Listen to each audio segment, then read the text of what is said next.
सभी भाई बहनों का स्वागत करती हूँ अपने यूट्यूब चैनल पर। आप सभी लोग के सामने एक नाच गीत सुनाने जा रही हूँ। आप लोग सुनिएगा और कमेंट बॉक्स में बताइएगा गीत कैसा लगा।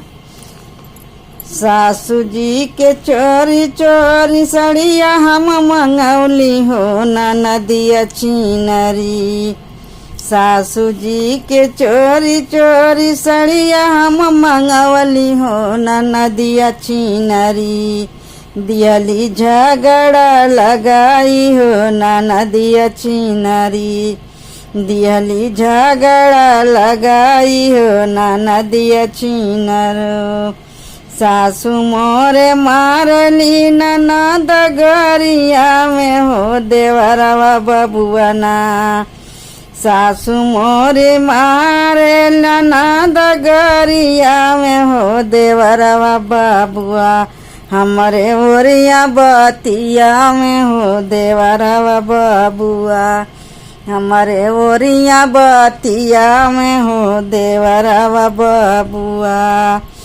करिया जो हो तू भाभी जुल्फी में छुपावती। करिया जो हो तू भाभी जुल्फी में चोरवती हो कि गोर बाटुना।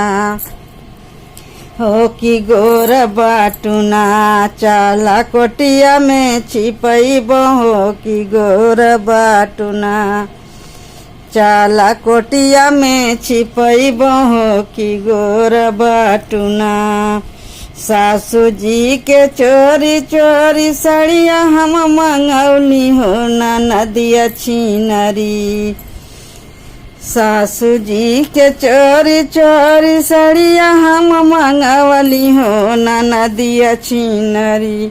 दियली झगड़ा लगाई हो नदिया चीनरी।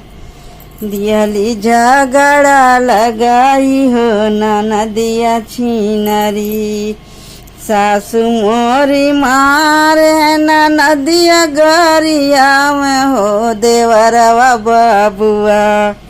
हो देवरवा बबुआ। हमरे ओरिया बतिया में हो देवरवा बबुआ।